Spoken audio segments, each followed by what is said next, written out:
the paint schemes, and it was just a great bunch of fun, and developing new font styles and number styles and drop shading and variegated numbers and all that. The only trouble I ever ran into was with the Wood brothers. They had a car that they had run for years with David Pearson, were highly successful. And in 1974, the Purelator Corporation, which was their sponsor, was coming out with a new logo. So they wanted a whole new paint job.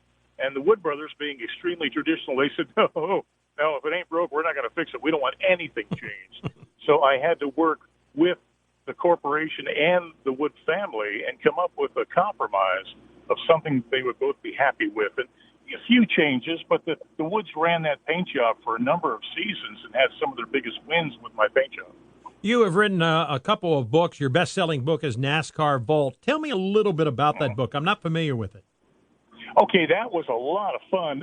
The publisher was out of Washington State, and they approached NASCAR, and they had done a series of these type of books with actual documents that were incredibly realistically reproduced, and then they were inserted in plastic sleeves in the book. They did one on Disney, they did one on the Beatles, they did one on Elvis, and they wanted to do one on NASCAR. So I had headed up the archive department down there for a number of years, and I knew some of the more amazing artifacts, like the first race report and, all this sort of thing. This really great history. And so they were able to reproduce them almost to here at the Hall of Fame. I get about once a week somebody writing saying, hey, I got this race report. I got this thing here and this. And I say, wait, take a look at the bottom on the back. And it says in little letters, reproduction. But they think they have the real thing.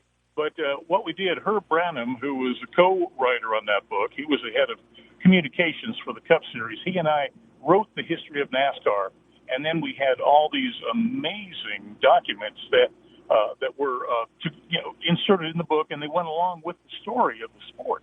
So it's just amazing stuff. It was so well done, and it's been out of print for a while, but you can still find them on Amazon. And we were extremely proud of that book, and it did very, very well.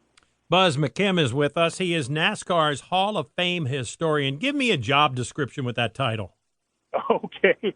Well, let's see. When we were building the hall, I'm the guy who had to come up with everything that was going to be put in the hall, because they had to design all the exhibits around whatever I would find, and we had to find the big bang items, the things that were really going to tell a great story, and the rarer the better, the more famous the better. So we had a very limited time to do that too, because the hall was built within 3 years, and we started with absolutely nothing.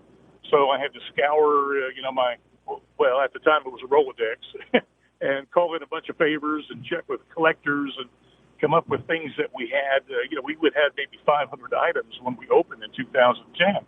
So along with that, my job is to develop new exhibits, make them very compelling. We like folks to leave going, wow, I didn't know that. For instance, Richard Petty was born the same day Amelia Earhart disappeared. So that's kind of a neat deal, kind of irony there. And then we found out that NASCAR had a Hawaiian division back in 1952 to 54. NASCAR, they just went out there, they set it up. There was a lot of GIs that were still in the islands there. They formed the basis of that racing organization. But Hawaii wasn't even a state at the time. It was a territory, but it proved to be very successful for a number of years. So that's a little bit of history that we discovered doing research.